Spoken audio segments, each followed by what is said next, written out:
You guys are miserable. Let's try that again.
Who was your first healthcare provider?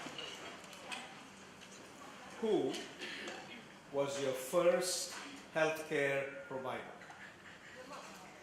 Mother? Mother? Who was your first healthcare provider? Your mother. Wonderful. Other options? Your father. Thank you so much. Poor fathers get left off all the time. Thank you so much. Who else?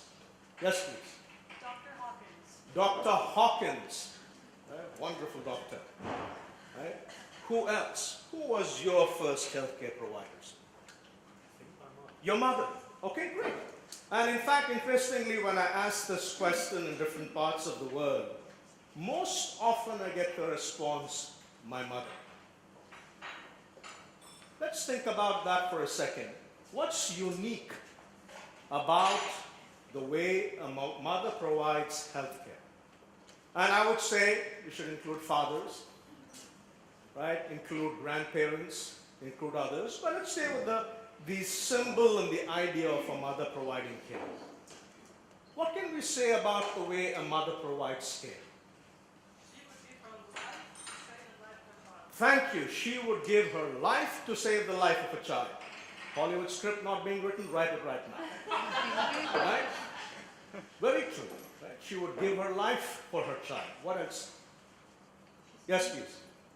She's been in relationship with her child since before the child had consciousness. Thank you. Right? So it started a long time before, maybe at least for 10 months or less, but you have a connection with your child that's very deep and meaningful. Yes, please. Thank you so much. It is 24/7, 365 days of the year is the type of care. Right? What else? Empathy without words. Empathy without words. Right? Phenomenal. Is she only interested in your physical well-being? Okay? Yes. I was going to say also extreme anxiety about things going wrong. Thank you. Extreme anxiety about things going wrong. And if she perceives that things are going wrong, it's not going according to plan on an average. And by the way, is it also fair to say not all mothers are like that? Yeah. Right? Not all of us have this deep intuitive sense connection, but the idea. So if the mother feels that she's not doing something right, she will generally do what? Blame herself, have guilt, but the functional, pragmatic side of her will try to find ways to address what's going on, right? She will seek help to find out what's going on. Right? So we have some things. And one more thing, on an average, this type of care is free. Right? She lets you. And she's okay, she sits down when I start to get better. Exactly. Right? Once you're good, you're like, okay, right, do your things. Right? So think about that and tell me, how does that compare to the health care we have in different parts of the world today?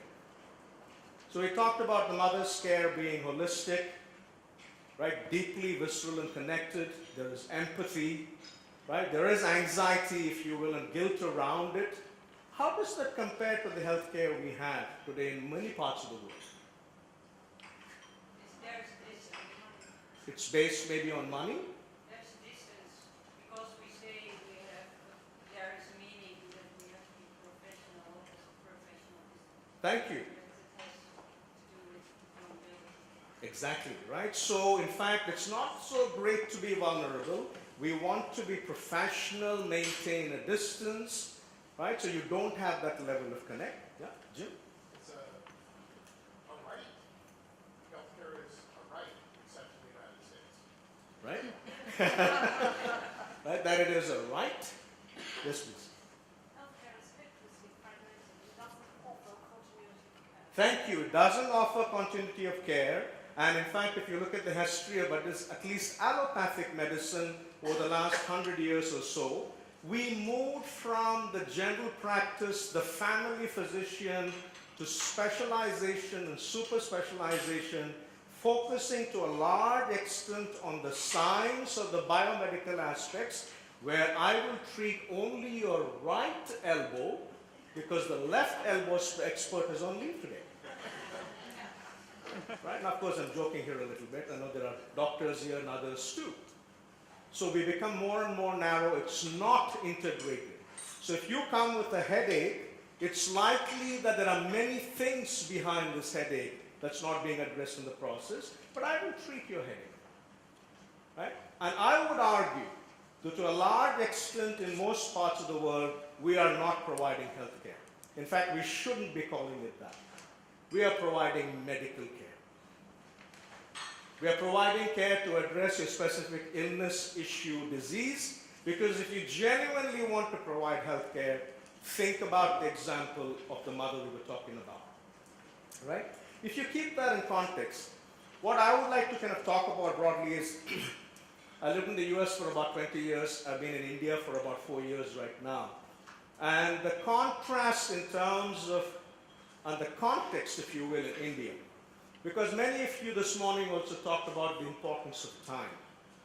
If I have time, and if I listen, and if I get your whole story, right, fantastic. But what if you're in one of the public healthcare systems in India with a sheer population size that in a public hospital, on an average, a physician in outpatient department will see 200 to 300 patients a day. Right? And I think some of our conversations, if you will, about the notion of time and connection is based on privilege. It's based on the notion that we have the ability and therefore we ask for it. Nothing wrong with that. So in the context of what we're talking about here, what I would like to suggest is that it's not just about the time itself, but it's about your presence in the context of what's going on that's really important. Right? Since I mentioned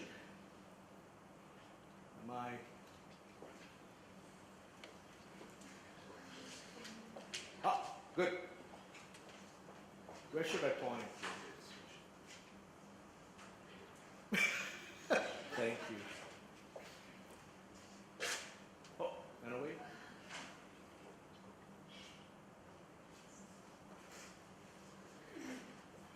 So that's my mother, and that's me some years ago. I had hair. So it's a joyful situation. Right? My mother passed away about 4 years ago, which is what took us back to India. But today we are in this context especially. And many of you know the Latin saying that's at the top of this slide. What is that? What is the Latin saying here? First do no harm. Right? And it's the essence, if you will, of a code that medical practitioners everywhere in the world are supposed to take or do take, if you will. Right? But how much harm do we actually do? And by the way, this is not unique, if you will, to only a doctor or a dietitian or a nurse and so on. The issue around doing no harm is really about starting from where you are as a patient and what you need. Right? And in this particular context, right? In fact, I had to unfortunately rush out right after this presentation because my father is in very serious health. But about 7 months ago, he had a stent put in his heart, and then we started getting fevers every day for 7 months non-stop. Wouldn't go away. Every single test under the sun has been done. The test has been done. Poked, prodded, pulled in 3 different specialist hospitals in India. We still don't know. So we've come down to the same conclusion as 7 months ago, that it's fever of unknown origin. Right? Today he's dying. And one part of it, I realize, is the uncertainty of not knowing and trying to fix, if you will, or find a solution, which is really difficult. But the other part of it is how much we, including children, extended family, physicians, and others, don't have the ability to let go. Meaning, the physicians are primarily focused, if you will, on his cure. Right? And I have 2 siblings and me, and each of us has a different view in terms of what needs to happen to my father. My father has his own version. How much are we really listening to him in terms of his needs? Right? And finally, about 4 weeks ago, he said, I don't want any more medication, just let me be. Right? A very difficult place to be. And for me, when you think about, if you will, how you address that notion in the context of this complexity, and I think we've talked a lot about music and rhythms this morning, and I wanted to start with music. Of course, it's after lunch. I didn't want you to go to sleep. But I would say that the fundamental premise of what we are trying to do here is talking about the fact that our body is the first instrument of music. And that the rhythms that we have when we communicate with each other are what we are trying to address, if you will, as we are in the healthcare context or any context. I think of it as a dance, and the dance is a two-way process. Sometimes I dance beautifully with you when I communicate with you, but other times I don't. And when I don't, we are off sync. And to have effective health communication, we need to understand the rhythms of many, many, many different patterns and be able, if you will, in an embodied fashion connect. For the last 30 seconds, with Jenny's permission, if we could play this little YouTube clip. How many of you have been to India? Good. This is driving in India. I just want you to watch it for about 20 seconds.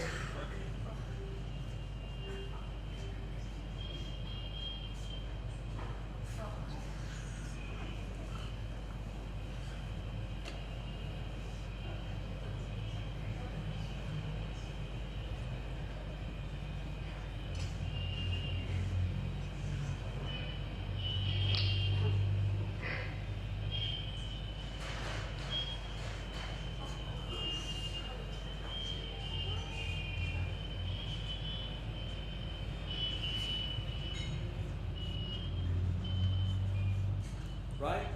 I think that our day-to-day lives and patterns tell us who we are, our culture, ethos, and how we communicate with each other.